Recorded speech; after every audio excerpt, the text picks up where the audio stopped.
We are looking at input and output tables. If we have an input of 1 and an output of 2, we still cannot figure out the rule because the rule could possibly be a plus 1 or a times 2. You need at least 2 in and outs to figure out what the rule would be. So if I put out for a 4, now you could probably figure out the rule. At first you were probably thinking, well, maybe it is a plus 1 or possibly a times 2. Well, now looking down below, you know it's either a plus 2 or a times 2. Now, since there's 2 of them that are the same, we can figure out that this table is a times 2 table.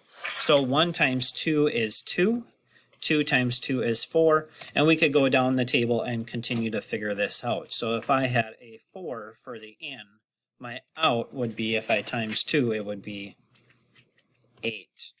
So 4 times 2 equals 8. I can keep doing that all the way down. 7 times 2 equals 14. Now I want you to pause the video and try to figure out the last one. If the in is a 9 and we inserted a times 2, what would the output be? The output would be 18. Remember that when trying to figure out an input-output table, you need at least 2 of the in and outs to be able to figure out what the rule is. Sometimes the rule will not appear in the middle as it is now. Sometimes you need to figure that out on your own. Okay, let's take a look at this other input-output table with no rule given. At this time, if we had an in as a 2 and an out as an 8, pause the video and see if you could figure out what could possibly be the 2 rules. What is the 2 rules that it could possibly be at this point? The possible rules that we could have is a times 4 or a plus 6.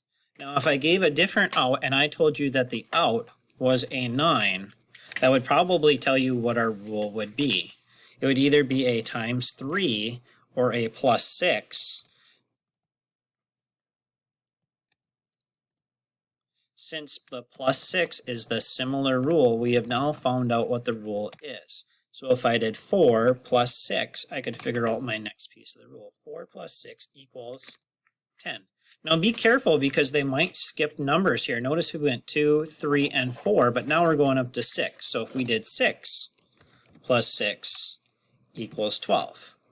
The same thing down below. They threw out a 10 instead. So we need to still follow the rule. 10 plus 6 equals 16 would be my out.